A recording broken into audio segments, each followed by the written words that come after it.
আসসালামু আলাইকুম রহমতুল্লাহি ওবরাকাতুহু। লা ইলাহা ইল্লাল্লাহু মুহাম্মাদুর রসুল্লাহ সাল্লাল্লাহু আলাইহি ওয়াসাল্লাম। এটি খুবই সুপরিচিত একটি বাক্য বা কলেমা। এটার দ্বারা সমস্ত মুসলিম মনে করে বা ধারণা পোষণ করে যে এটা পড়ার পরে তারা সবাই জান্নাতে চলে যাবে। সত্যিই কি তাই, নাকি এটা একটা বিভ্রান্তিমূলক ধারণা?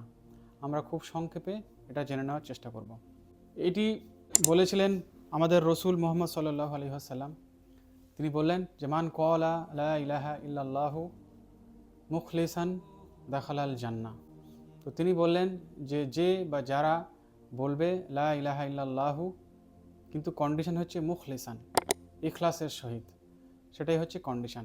তো সেই কন্ডিশন যদি আমরা না পূরণ করতে পারি, তাহলে জান্নাতে যাওয়ার শর্ত তাহলে প্রযোজ্য নয়।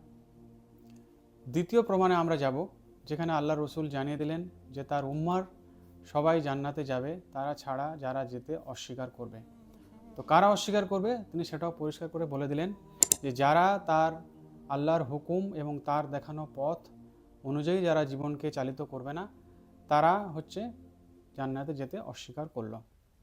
আর যারা সেই পথকে মেনে নিল এবং তারা সম্পূর্ণরূপে আত্মসমর্পণ করলো, তারাই হচ্ছে সফলকাম এবং তারাই শেষ পর্যায়ে জান্নাতে দাখিল হতে পারবে।